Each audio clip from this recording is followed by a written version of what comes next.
ರವಿ ಅವರು ರೋಷಾವೇಶದ ಮಾತುಗಳನ್ನಾಡಿದ್ದಾರೆ. ಏನ್ ಹೇಳ್ತಾ ಇದ್ದಾರೆ ಅವರು?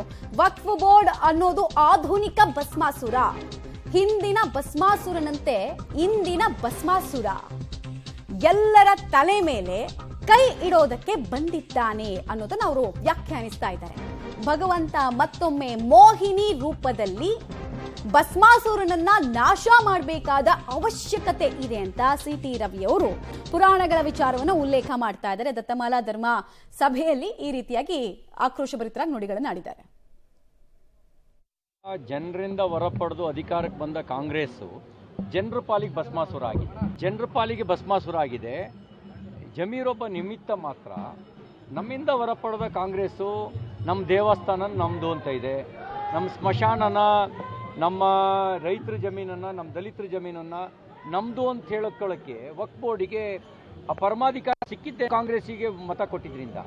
ಅಂದರೆ ವರ ಕೊಟ್ಟವರು ಜನ, ಶಿವನ ರೂಪಿಯಾಗಿ ವರ ಕೊಟ್ಟವರು ಜನ.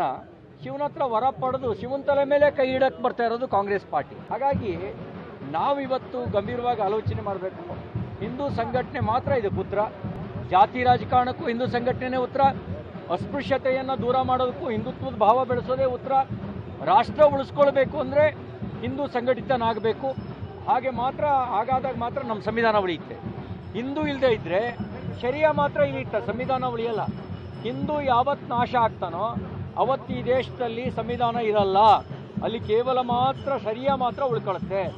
ಸಂವಿಧಾನ ಉಳಿಸ್ಕೊಳ್ಬೇಕು ಅಂದರೂ ಹಿಂದುತ್ವ ಉಳಿಬೇಕು, ಭಾರತ ಉಳಿಸ್ಕೊಳ್ಬೇಕು ಅಂದರೂ ಹಿಂದುತ್ವ ಉಳಿಬೇಕು, ನಮ್ಮ ದೇವಸ್ಥಾನ ಉಳಿಸ್ಕೊಳ್ಬೇಕು ಅಂದರೂ ಹಿಂದುತ್ವ ಉಳಿಬೇಕು, ನಮ್ಮ ರೈತರ ಜಮೀನು ಉಳಿಸ್ಕೊಳ್ಬೇಕು ಅಂದರೂ ಹಿಂದುತ್ವ ಉಳಿಬೇಕು, ನಮ್ಮ ಸ್ಮಶಾನ ಉಳಿಬೇಕು ಅಂದರೂ ಹಿಂದುತ್ವ ಉಳಿಬೇಕು, ನಮ್ಮ ವಿಧಾನಸೌಧ ಸಂಸತ್ತು ಉಳಿಬೇಕು ಅಂದರೂ ಹಿಂದುತ್ವ ಉಳಿಬೇಕು.